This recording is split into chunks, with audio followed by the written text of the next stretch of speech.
Welcome back to another episode of Building the Board, presented by Hyper Ice. I'm Britt Johnson.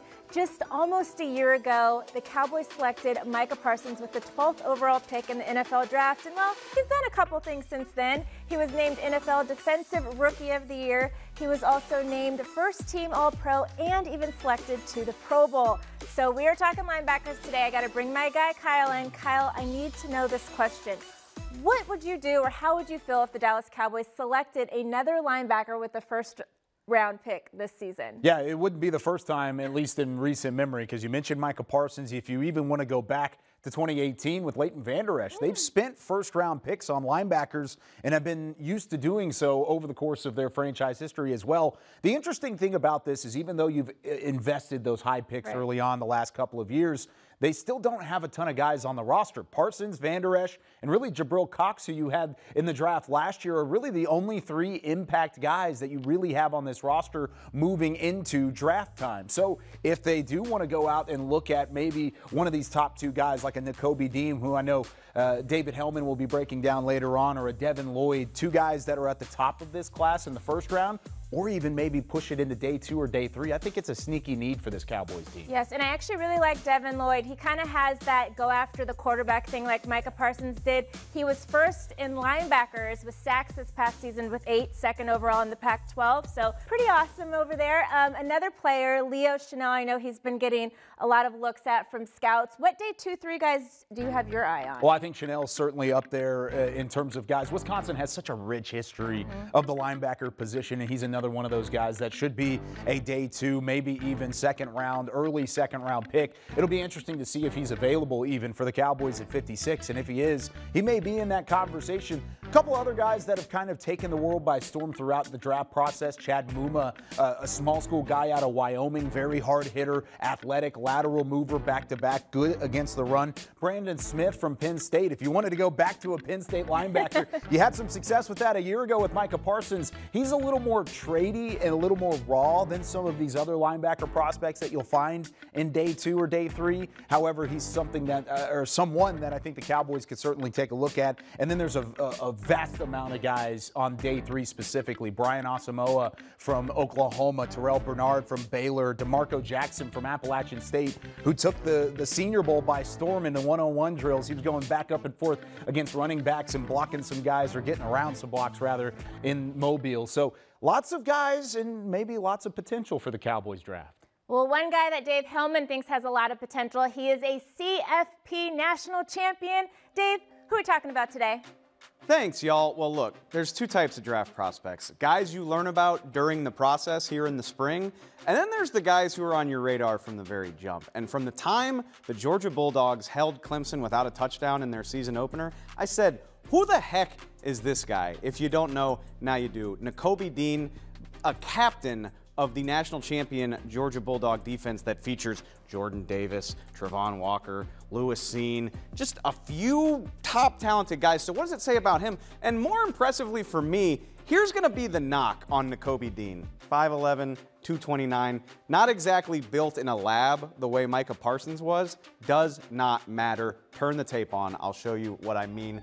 Georgia Tech, pretty big rivalry for the Bulldogs here. You're looking at number 17. My favorite thing about Nakobe Dean is he sees where the play is going. The instincts are off the charts, already flowing toward the running back as the ball is snapped. It is not a clear shot, though. My man can navigate the trash here. Getting off a block, guard tries to get to him, his own guy's in the way, does not matter. He flows to the gap. He makes the tackle for a minimal gain. That's what he does. Like I said, you're not looking at some sort of genetic mutant. You're just looking at a guy that knows how to get to the football. We go here to the next one, playing Arkansas. Georgia smothered these guys in this game. No offense to my Razorback fans. We got Skycam, we got Nakobe Dean up here at the second level. You can speed it up a little bit. We don't need, because that's what Nakobe Dean does. He sees things before everybody else. Again, not exactly a clean look, but he fills to the hole. Like, it doesn't look all that impressive. We're not talking about Micah Parsons, but just down after down after down. He is in the right place. Here I am knocking him, though. I want to finish up just to give you an idea. The guy is an athlete. He absolutely is. He can get into the backfield like Micah does. Maybe don't want to play him at edge rusher, but again, exploding out of his stance before the play's even off. And here he is getting past the running back, breaking up this play. I think you can use him as a blitzer. I think he's got sideline to sideline speed. And again, my favorite thing about Nakobe Dean, the instincts. He knows where the ball is going before everybody else does. I do wonder, guys, again, 5'11", kind of short, a little bit undersized. I wonder if the Cowboys like him as much as I do. But this guy's going to make play on Sundays for years. I mean, Bobby Wagner is 5'11" as well. Let's Thank just point you, Britt. that out. Good point. Thank you, Britt. Point. I hope people aren't overlooking him because of that, because the guy can play. Well, he makes things look easy. I mean, you're looking at some of the quick trigger, and he's going up against, or not really against, but with some of the best draft prospects that you're known for that quick trigger and that football IQ, and then he's a step ahead of those guys. That's how good he was for that Georgia defense, and it's something that I think NFL teams will be salivating over on draft weekend. Yeah, well, speaking of Bobby Wagner, you know, there were a little bit of talks about him possibly coming to the Cowboys. That did not happen. He went to the Rams. We have a kind of a younger linebacker group. You know, Micah's coming back, and then obviously Jabril Cox showed a little bit of promise last year before his injury. He should be back to start the season. Do we want to draft a linebacker, or do you guys think that the Cowboys should focus more on picking one up in free agency? Yeah, because you bring back guys like Luke Gifford and Jabril Cox for the depth pieces, but right now your number one, number two guys are Micah Parsons, who you spent a first-round pick on last year, and Leighton Vander Esch, who you spent a first-round pick on in 2018. You could maybe do a mixture of both. I know that might be a little bit of a cop-out answer, this being a draft podcast, or series, I should say. This is something that you could look at because, of course, the money is right. You get them for 4 or 5 years, depending on where you draft a guy.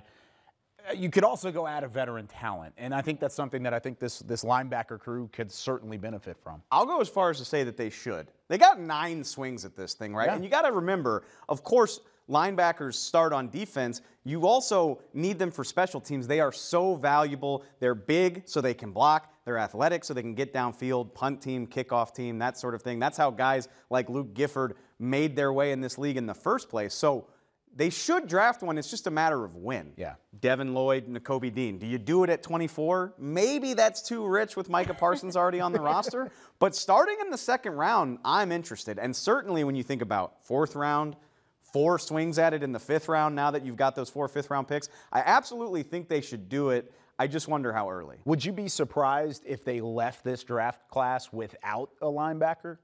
Yes. I think I would be surprised. I would be surprised. And again, maybe not Nakobe Dean. Sure. Maybe not Devin Lloyd. We're not talking first-round guys. If a but just linebacker's overall. not part of this class, I think I'd be a little bit surprised. Same here. Interesting. Well, thank you guys so much for your opinions. They were amazing. They're probably going to be right, as always, right? Don't give us that much credit, got it. okay? Yeah, for sure. Don't He's give got us that much credit. Thank you guys. We will see you guys next time on Building the Board, presented by Hyperice. Britt Johnson, Kyle Yeomans, Dave Hellman.